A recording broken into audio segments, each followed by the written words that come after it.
Do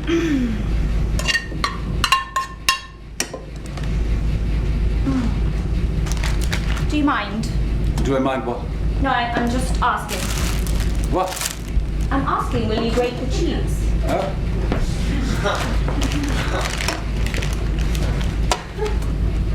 Are you serious? Is this what you're calling the cheese? It is. I wouldn't give this greasy lump of crud to my cat. I don't believe it, Kira. Are you really living like this? For God's sake, I have this supplier. I'm sure. For cheese, for all types of cheese.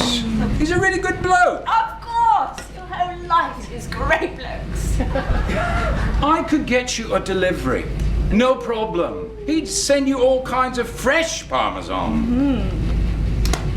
Nevertheless. I'm going to get Frank. I'm sorry? I'm going to call down to Frank. I mean, this is ridiculous. To send out just for now, just to get us something at the deli for now. Hang on! What do you say? You're saying Frank is sitting out there? Sure. Waiting in the car this whole time we've been talking? Yes. For Christ's sake, what's wrong with that? You leave him down there? I mean, you really are quite extraordinary. You used to tell me you had this great gift. You prided, I remember you prided yourself on what you call your man management skills, and yet you still treat people as if they're little better than objects. For God's sakes, Kira, the man is a driver. I mean, that's what he does. You know full well drivers don't drive. The greater part of their lives they spend waiting. Tom, there is some sort of limit. And furthermore, that's what they expect. Let me tell you, Frank, as it happens, is perfectly happy. Frank, for a start, is bloody well paid. I mean, he's sitting out there in a spacious limousine, listening to Kiss 100 and reading what is politely called a men's interest magazine. Have you looked out the window? Have you seen the weather? Have you seen that snow about to come down? Don't give me that tosh. Frank is a bloody sight better off sitting in a warm Mercedes than he would be in this fucking fur store which you call your home. I mean, you know what? I mean, this is it. I mean, this was always the problem. I mean, that was the problem. I mean, you know what? I mean, this ridiculous self-righteousness. I mean, to be fair, you always had it. But also, I knew it wasn't going to get better. And let's face it was only going to get worse once you decided you wanted to teach. It has nothing to do with my teaching. It has nothing to do with the work that I do. It's just a way of respecting people. Frank isn't people. I mean, Frank is a man doing a job.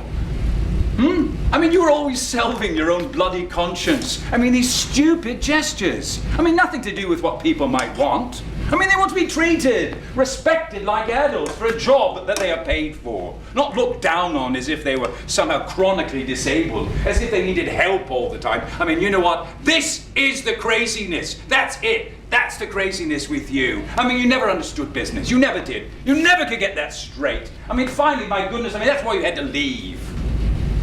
Well, I must say, I never knew that was the reason. I'm sorry.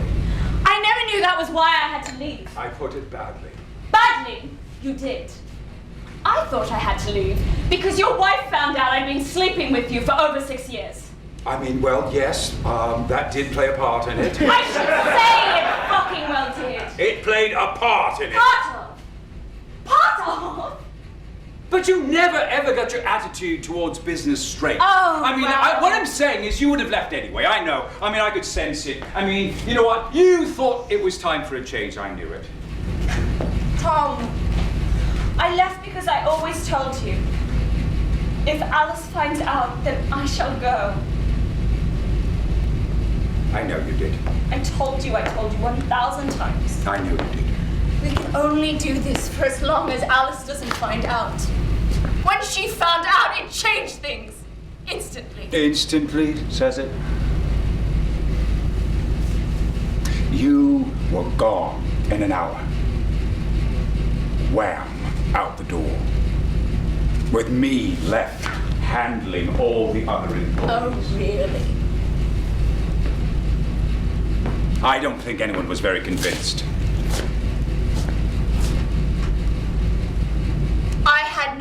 choice.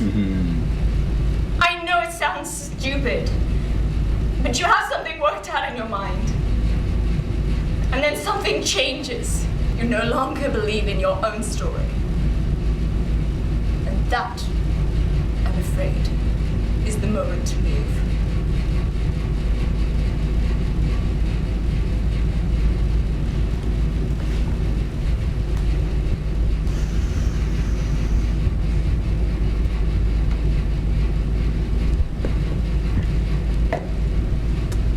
I heard you moved.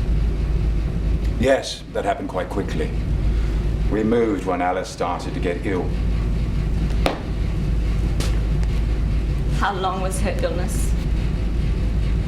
How long was her illness? Well, let's see. I mean, she was in the bed, in the bad bit. I suppose it was getting on for a year. I mean, we'd known for quite some time.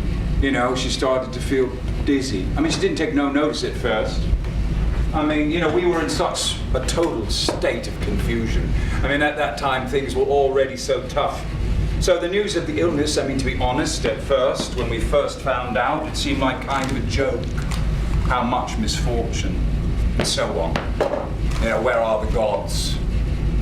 I mean, you know, she needed a place that she could be peaceful. I mean, I built her this bedroom. It was an extraordinary bedroom.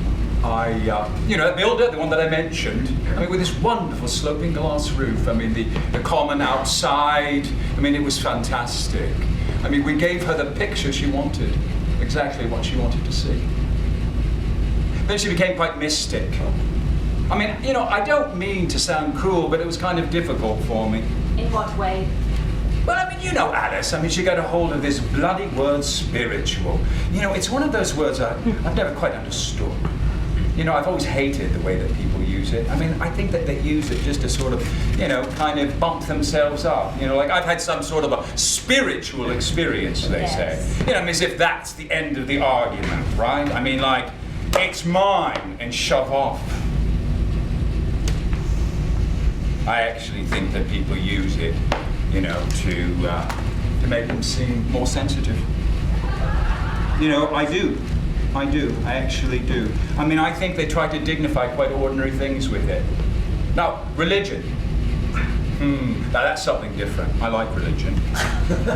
I do. You know, I mean, it's got rules. I mean, it's actually based on something that occurred. I mean, there's something to believe in.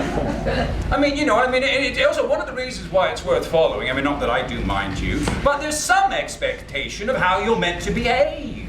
But spiritual, I mean, it's all wishy-washy. I mean, you know what it means? It means for me, it's terribly important, but I am fucked if I know why. You know, Is that how Alice was? Oh, I don't mean to downgrade it. I mean, you know, Alice was dying. I mean, you know. I mean, look, I mean, let's face it. I mean, jeez. I mean, she grabbed at whatever she could.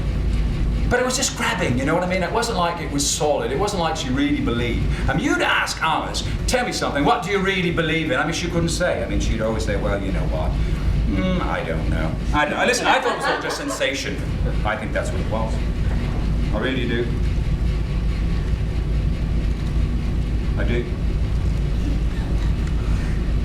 I'm not very good at this.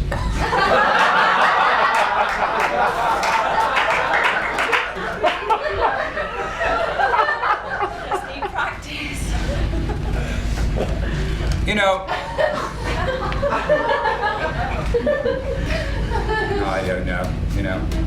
Look, I mean, let's face it, I didn't feel very good.